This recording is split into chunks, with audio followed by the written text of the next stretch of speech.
അപ്പോൾ welcome to നക്കി ലേക്ക്. ഈ തടാകത്തിൻ്റെ പേരാണ് നക്കി. അപ്പോൾ ഇവിടെ ഇങ്ങനെ സ്പ്രിങ്ക്ലർ പോലെ സാധനമുണ്ട്. ഇത് കാണാൻ നല്ല ഭംഗിയില്ലേ, മേളിലോട്ട് ഇങ്ങനെ വെള്ളം ചീറ്റിക്കുന്നത്. അപ്പോൾ ബാക്കിൽ കാണുന്ന അരാവലി റേഞ്ചസ് ഓഫ് മൗണ്ടൻസ് ആണ്. ഇവിടെ കുറേ പെഡൽ ബോട്ടിങ്ങും പരിപാടിയൊക്കെ ഉണ്ട്. നല്ല രസമുണ്ട് കേട്ടോ. നമ്മൾ കുറച്ച് മുമ്പോട്ട് കിടന്നപ്പോൾ ഒരു പാറ കണ്ടു കേട്ടോ, ഒരു പ്രത്യേക ഷേപ്പിലുള്ളൊരു പാറ. അതിൻ്റെ ബാക്കിലായിട്ട് അങ്ങ് ദൂരെ ഐ ലവ് മൗണ്ട് അബു എന്നുള്ളൊരു ഫോട്ടോ പോയിന്റ്. ഇവിടുത്തെ സ്കീമാണ് ഇവിടെ ചെറിയ ചെറിയ മീനുകൾ വന്നിട്ടുണ്ട്. അപ്പോൾ അവർക്ക് തീറ്റ വെക്കാനായിട്ട് പൊരിയും കൊണ്ട് പയ്യ വന്നിട്ടുണ്ട്.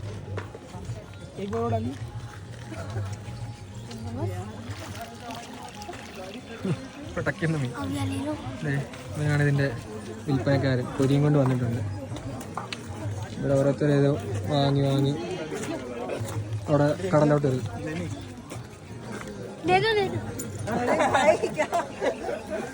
ചെക്കൻ പൈസ മാത്രം മേടിച്ചു. മാമ ഇവിടെ കുറേ ബണ്ണ് വെച്ചിട്ടുണ്ട്.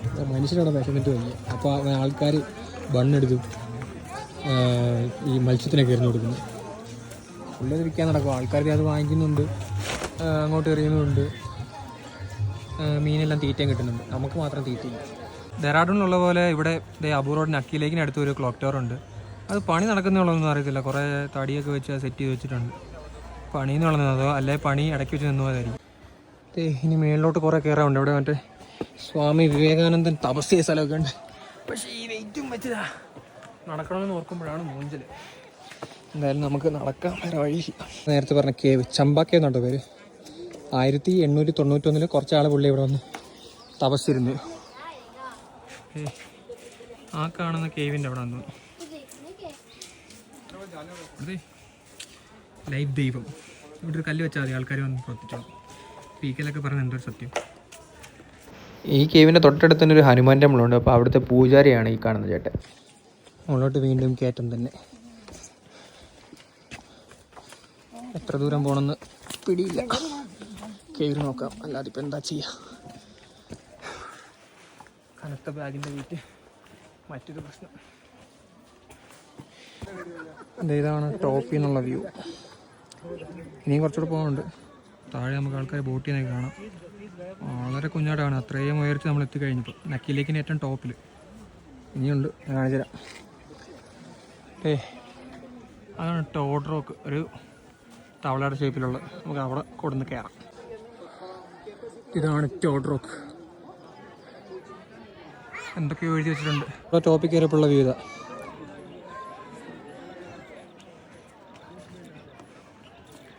ഇത്രയും തിരക്കുണ്ട് കേട്ടോ ഇവിടെ. മേ ബി ഞാൻ മാത്രമേ കാണത്തുള്ളായിരിക്കും, മലയാളി അല്ലെ സൗത്ത് ഇന്ത്യൻ ചിലപ്പോൾ.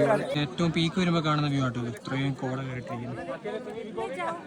ഇവിടെ നോക്കുമ്പോൾ ദൂരെയുള്ള മലനിരകളെല്ലാം മുഴുവനായും കോടയാലും മൂടപ്പെട്ടിരിക്കുക.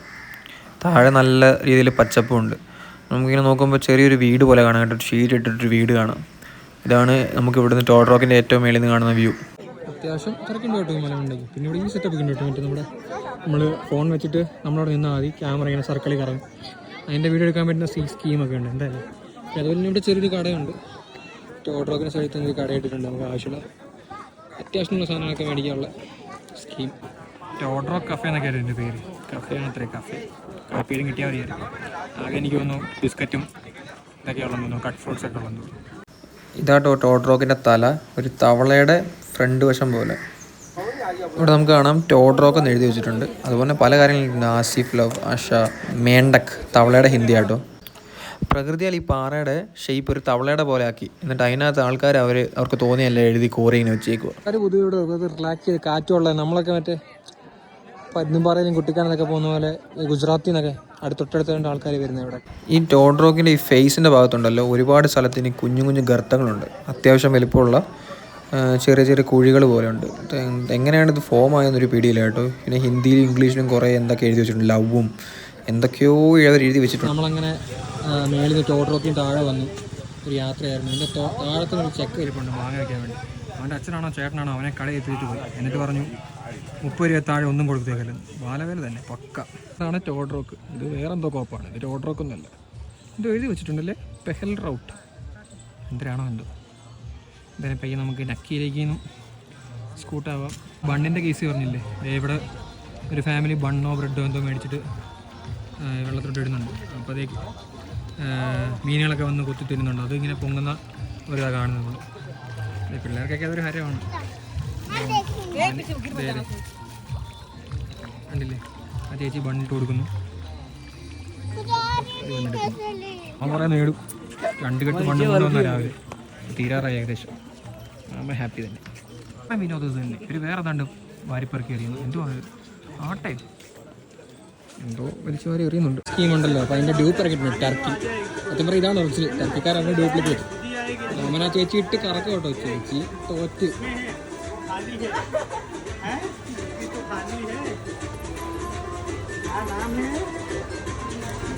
कैमरे में दिखना चाहिए आइसक्रीम है चॉकलेट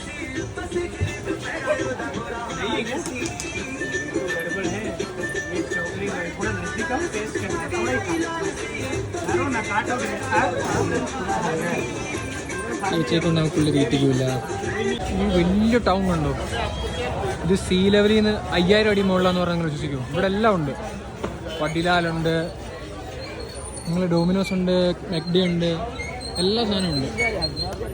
കുറേ ഷോപ്പുകളുണ്ട്. ഐസ്ക്രീം, സൗത്ത് ഇന്ത്യൻ ഫുഡ് ആയാലും ഇഷ്ടത്തിന് സെറ്റപ്പുള്ള ഒരു വലിയൊരു ശരിക്കും ഒരു ഹിൽ സ്റ്റേഷൻ്റെ മണ്ടയ്ക്കുള്ള പക്കാ ഒരു ടൗൺ, സിവിലൈസ്ഡ് ടൗൺ സംഭവം തന്നെ കേട്ടോ ഈ മൗണ്ട് അബു. ഇതിലേക്ക് പ്രധാനമായിട്ടും ആൾക്കാർ വരുന്നത് വെള്ളം അടിക്കാനാണ് നേരത്തെ പറഞ്ഞല്ലോ. അപ്പോൾ അതിനുള്ള സെറ്റപ്പ് ഇവർ എന്തായാലും നിർത്തിയിട്ടില്ല. Beer food vibes, Joji beer and food ഇതെന്തായാലും അത് സെറ്റാക്കി വെച്ചിട്ടുണ്ട്. അതുപോലെ നമുക്കിവിടെ ഒരു സെറ്റപ്പ് ഉള്ളതെന്ന് വെച്ച് കഴിഞ്ഞാൽ ഇതൊരു ഹൊറർ 11D സിനിമാസാണ്. ഇവിടെ നമ്മൾ ഫോട്ടോ എടുത്ത് കഴിഞ്ഞാൽ നമ്മൾ ടീഷർട്ട് അപ്പോൾ തന്നെ പ്രിൻറ്റ് ചെയ്ത് തരും. അങ്ങനത്തെ കുറേ സെറ്റപ്പൊക്കെ ഉണ്ട്. ഇതാണ് നമ്മുടെ മൗണ്ട് അബുവിൻ്റെ സെൻട്രൽ ജംഗ്ഷൻ. എന്തൊരു ഹോൺ അടിയാണെന്നറിയോ. ഇവിടെ നിങ്ങൾക്ക് ഷോപ്പിങ്ങിനൊക്കെയാണ് നിങ്ങൾക്ക് പറ്റിയ സ്ഥലം. കുറേ സാധനങ്ങൾ ഇവിടെ ഷോപ്പ് ചെയ്യാനൊക്കെ ആയിട്ടുണ്ട്.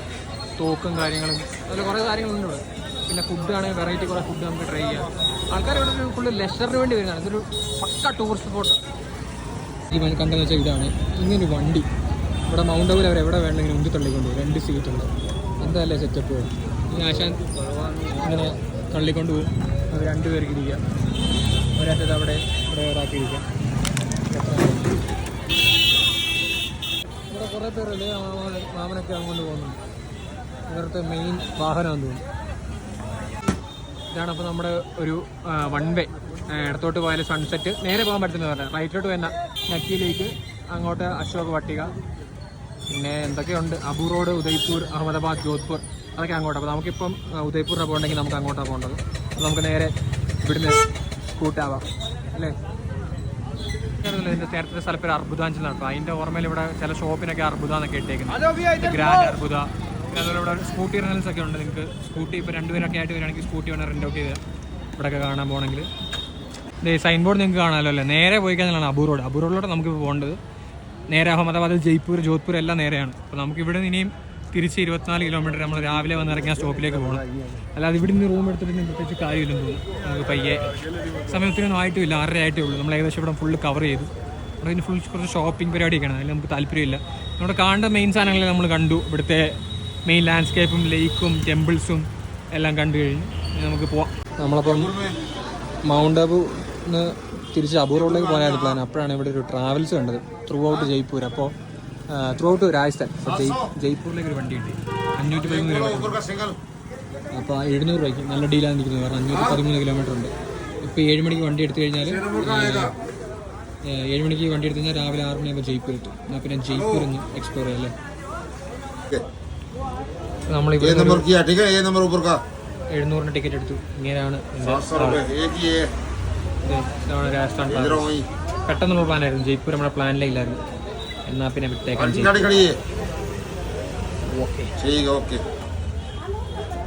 അങ്ങനെ നമുക്ക് പോകേണ്ട ജയ്പൂർ ബസ് കുറച്ച് മാറിയിട്ടാണ് പാർക്ക് ചെയ്തേക്കുന്നത്. അപ്പോൾ അങ്ങോട്ട് നടന്നുകൊണ്ടിരിക്കുക കേട്ടോ. അപ്പോൾ വഴി വെച്ച് ഈ കൂറ്റം പശുവിനൊക്കെ ഉണ്ട്. ഇങ്ങനെ കുറേ പശുക്കൾ റോഡിൽ വെറുതെ നിൽക്കുന്നതാണ് ഇവിടെ. ഇതേ വരുന്നു അടുത്തത്. മാരെല്ലാം ഇത് തന്നെ പരിപാടി. ഒരു മാറ്റവും ഇല്ല കണ്ടോ. എന്തൊരു യമണ്ട സാധനങ്ങളല്ലേ. വണ്ടി കിട്ടി. ഇതാണ് കൽപ്പന ട്രാവൽസ്, UP വണ്ടി കേട്ടോ. എന്തായാലും നമുക്ക് കയറാം. ഇതാണ് നമ്മുടെ ബസ്സിൻ്റെ വ്യൂ. സെറ്റ് സ്ഥലം. ക്യാബിന ഓഫ് ചെയ്തു. എൻ്റെ ഒരു ഭാഗ്യം, എനിക്കിത് ഫുൾ ബെഡ് കിട്ടി. എനിക്കൊന്നും എനിക്ക് ലെഫ്റ്റിലാണെന്ന് തോന്നുന്നു പറഞ്ഞാൽ. പക്ഷേ എന്തായാലും ഇത് വെച്ച് നമുക്ക് ആലോചിക്കാം. റൂം ഇതാണ്. സ്പേഷ്യസ് റൂം തന്നെ കിട്ടി. പക്ഷെ എന്നാലും ഞാൻ തയ്യോന്ന് തോന്നുന്നില്ല. സിംഗിളാണ് ഞാൻ ഓർഡർ ചെയ്തത്. പക്ഷെ എൻ്റെ ഭാഗ്യത്തിന് എനിക്ക് 2 കിട്ടി. അപ്പുറത്തൊരു സിംഗിൾ കാര്യമുണ്ട്. അതുകൊണ്ടാണ് ഞാൻ ചോദിച്ചു എവിടെ വേണം ചെയ്തു. അവർ പറഞ്ഞു എവിടെ വേണം കയറിക്കോളെ. എന്നാൽ പിന്നെ കയറാമെന്ന് വിചാരിച്ചു. അങ്ങനെ മൗണ്ട് അബുവിൽ നിന്ന് അബൂറോടെത്തി. എല്ലാവരും ഇറങ്ങി പോകട്ടെ.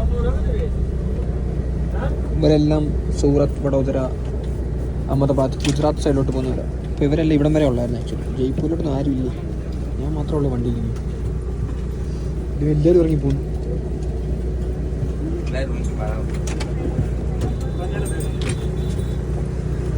ഇത് മൊത്തം കാലിയായി. ഉള്ളവരെല്ലാവരും ഇറങ്ങി. അവന്മാരെല്ലാം ഗുജറാത്തിലോട്ട് പോകാനെല്ലാവരും. അപ്പോൾ അവന്മാരെല്ലാം അബൂ റോഡിലോട്ട് ഇറങ്ങി. ഇനി ഞാൻ മാത്രമേ ഉള്ളെന്ന് തോന്നുന്നു വണ്ടിക്കകത്ത്. ഇനി എന്താണ് ഇമാർ ഉദ്ദേശം? ഇമാർ വണ്ടിയുടെ വില മൊത്തം എൻ്റെ തലക്കിടിക്കുമെന്ന് എൻ്റെ സംശയം. നോക്കാം. ജയ്പൂർ എത്തിയാൽ ഭാഗ്യം.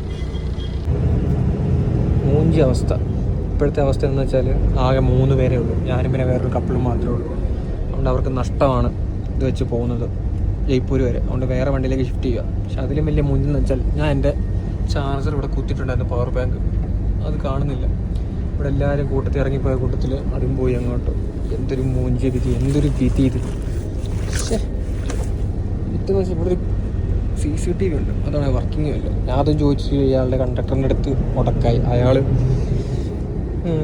കഥ വലിച്ചടച്ച് എന്ത് ചെയ്യുമെന്തോ. മൊത്തത്തിൽ പൂഞ്ചൽ തന്നെ.